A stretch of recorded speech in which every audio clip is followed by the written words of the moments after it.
In this video, we're going to show you one of the best kept secrets of Word.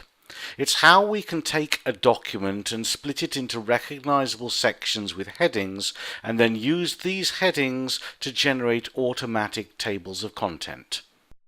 To demonstrate how to do this, I'm going to use this piece of copyright-free text that should show how the principles work, and you can use those principles to apply them to your own documents. I'm going to take these 3 lines, which I think are a title. Then I'm going to put the introduction into heading 1. I'm then going to put Home Life into heading 2, because that's a subdivision of heading 1. House Rules is heading 2 again. Out for the Day is a heading 1. We're starting a new subject. Heading 2 for the shopping trip, and heading 2 again. Heading 1 for unauthorized access, and as we go down we can fill all this in. Well, to save time, I've been through the document and put all the rest of the heading 1s and heading 2s in. It is possible to have a third level of heading, but I'm just trying to keep it as simple as I can for this demonstration. We put our cursor at the beginning of the document where we want our table of contents to appear. We click References, Table of Contents, and just pick the first automatic built-in table. And there it is. If we scroll back up, we can see that wherever we used a heading 1 or a heading 2, it's generated the table of contents with those headings in the corresponding position. Let's say we missed one out. What if we wanted to have an area where we said forward? This is the forward.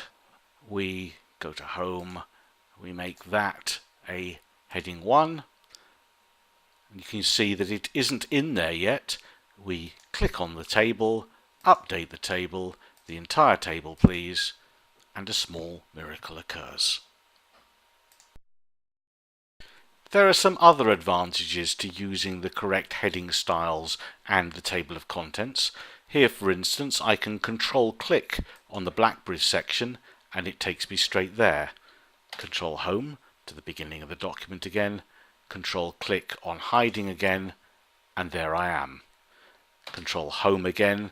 Well, it's a bit of a pain going backwards and forwards, particularly if this is a very large document.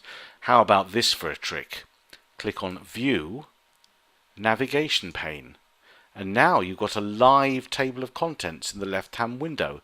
I can just click without the control at any position and it'll take me anywhere in the document that has got one of the heading styles, heading 1 or a heading 2, and I can close that window and bring it back whenever I like.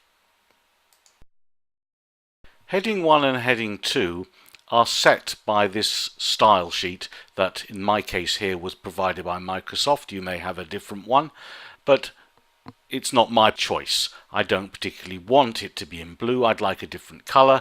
I would like heading 1 to stand out in bold. So how do we change it? This is the heading 1 style. I right click the heading 1, modify there. I'd rather have that in a sort of dark orange and bold and in Broadway, for instance, and say OK. And notice, because it's in a style, every time I've used that style it picks it up in the document.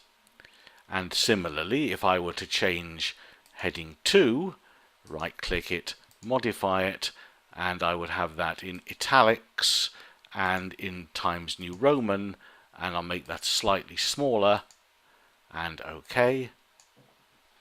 It does it automatically for me. One of the marvellous things about Beatrix Potter's work was the way that she used illustrations, and her fabulous pictures should really grace this document as well. I'm going to paste one of them in here, another one here,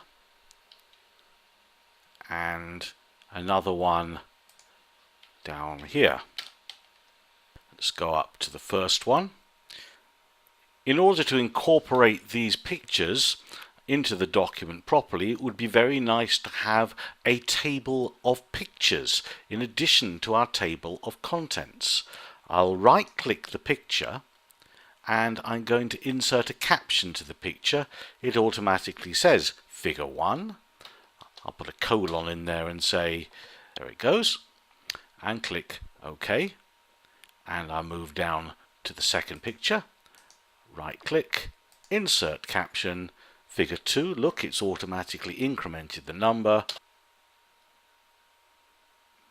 and OK, and scroll down to see it. Very nice.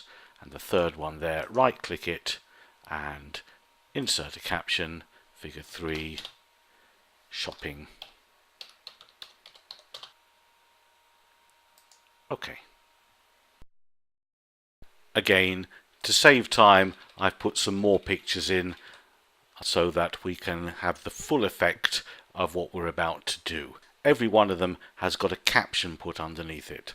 I'll control home to go to the beginning of the document, and I'm just going to put the cursor past my existing table of contents. We go to references, not table of contents this time, but insert table of figures. Accept the settings that are already there, say OK, and there we have it. A list of figures with their numbers and their page numbers, and you can again click to go to them just like you could with the table of contents.